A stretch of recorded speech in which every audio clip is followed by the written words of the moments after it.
இன்றைய பஸ்கா கால சிந்தனைகள். அவரது பாத்திரத்தில் பானம் பண்ணுவதற்கும் நமது கர்த்தரோடு கூட அவரது சரீரம் என பிக்கப்படுவதற்குமான தற்கால ஸ்லாக்கியத்தில் நாம் உண்மை உள்ளவர்களாய் இருந்தோமானால் நாம் சீக்கிரத்தில் அவரோடு கூட பரலோகத்தில் பேர் எழுதியிருக்கிற முதற் பேரானவர்களின் சர்வ சங்கமாகிய சபையாகுவோம்.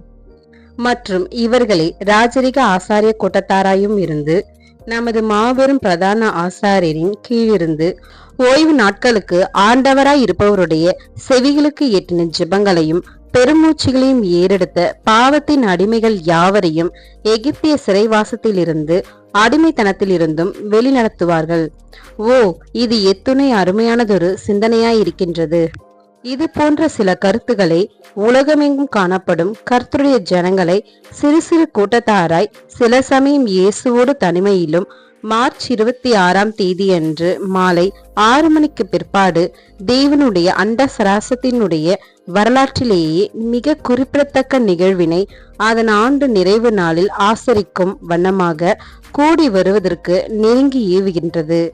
இந்த நினைவு கூறுதலின் ஆண்டு நிறைவுக்கான நாளாக துல்லியமான சரியான தேதியினை முடிந்த மட்டும் பெற்றுக்கொள்வதற்கு நாங்கள் விரும்புகின்றோம்.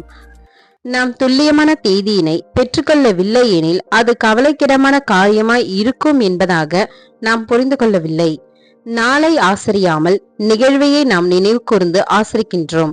எனினும் வேறுபாடு அற்ற ஒன்று போல் தேதியை பெற்றுக்கொள்வதை விரும்புகின்றோம்.